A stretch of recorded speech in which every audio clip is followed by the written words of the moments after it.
Okay, going in my back, this is the area that I use for composting, and I also have a couple of outside worm bins out here as well. So quickly, I'll do a tour.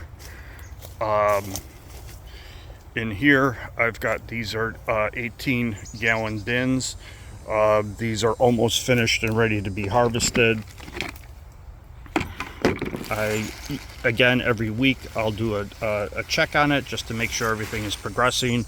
In here, you can see this is where I added some of that wheatgrass before. Worms are still working on it. And I'm not going to add any more material in it. I'm just going to let the worms finish breaking down everything before I go ahead and harvest it. So once this has been broken down, I would estimate probably about another couple of weeks, then I'll pull this out and I'll start getting ready to harvest it, and this will be a different video. But as you saw from the trays from my other video, this is the root system of the wheatgrass. The worms will completely break it all down, and it'll all become worm casting. So again, we're getting closer, but that's this bin. This pile of stuff is a sheep manure. I've been letting this sit and break down. I got this a few months ago. They're actually one of Sue's bosses is a farmer, and he has this, and he's given it to me. He loads it up, probably about a 30-minute drive out, and he's got his son in a tractor that can load my truck up really quick. So this breaks down. When I first started using it, it was still too hot. So I've been turning this and just trying to keep it and let it break down before I continue it more into worms. But this will be another low cost source of worm bedding and food. You'll hear me use some of that stuff interchangeably, and I'll get into more of that later. But this will go into my pre-compost. This is one of my raw materials. All right, over here is rabbit manure. Most of this is small little pellets. It's been breaking down more, so that's good for me. And been using this. I do have 2 people in my area that raise rabbits, and this I do purchase.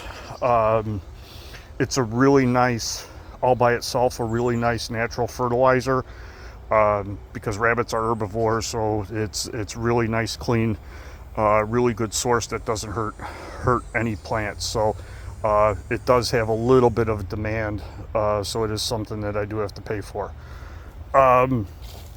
Over here is the remnants of my horse manure pile.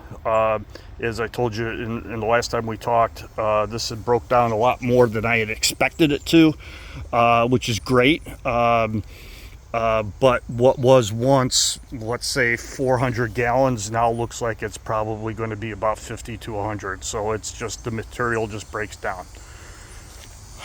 And these wrapped containers, these are 55-gallon drums. I'll cover these in a different video, but these are worm bins. They're 55-gallon blue barrels that were holding soft drink syrup. So they're food grade buckets, or barrels, excuse me, and I cut them in half, and then I put plywood over them. Again, I'll go over that more in depth in the future. Next is coffee. When I go to pick up my five gallons of coffee, I'll come in, I'll store it in here. This is all used coffee grounds. So this is where I store it until I need to use it with my pre-compost. In this container here, I have my pre-compost. Look inside here. This is all stuff. This is right now my ratio is, I'll do 10 gallons of horse manure, 5 gallons of coffee, 5 gallons of rabbit, and 5 gallons of sheep manure, all mixed in. I do have an alternate compost pile over here. pardon the down trees, but this is just a mix and match of other things.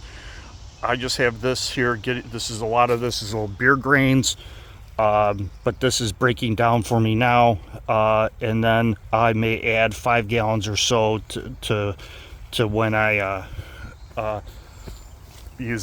put it in with my pre-compost. Most of this right here, I just want it to break down, make sure any like fruit or anything else break down a little bit, and less chance of contamination with the composting process.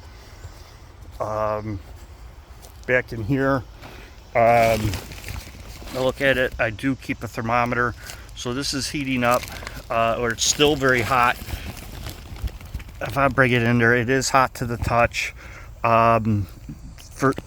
Usually I'll turn this every few days just to break it down. You'll see some other critters and crawling in there, but this will kill off the heating process will kill off any really bad bugs in here, and then foster natural bacteria and fungus to grow that the worms love to eat. So what I'll do is I'll take some off the top that's cooled down, and I'll fill my wheelbarrow with it, and we'll look at filling up about 20 gallons for the big super sacks up front. I don't know if the video will show it, but as I turn it, you will see some steam escape. That's just nature doing its thing. So it'll heat up once things are cleaned out, then it'll cool back down to a more normal temperature. So I just try to circulate it, so I spread all the good bacteria around, and all the material gets heated up equally. Okay, so now I have my pre-compost. I removed my ground cloth, and what I'm going to do is, because this material looks a shade wet, I'm going to add about 5 gallons worth of just shredded newspaper and cardboard to this dry, so that it absorbs some of the moisture. And it's as we had talked about before, is the cardboard and paper are really good sources of carbon. They break down fairly easily, and the worms like it. It's unfortunately like the only negative with using cardboard and paper is that it's like potato chips. It really does it. While the worms love them, it's not very nutritionally dense. So it provides me some bulk in the finished castings, but no nutrient value. So that's where, again, I want to increase my usage of it, because that will help me create more volume. I just got to make sure that I have it in proper ratio with other materials. So here, 5 gallons of paper and cardboard shredded. I'll just dump on top, and then I'll spread out evenly across the surface. Now we'll add 1 5-gallon to the container and spread it out evenly. Or I'll add 2 buckets and then spread it out evenly.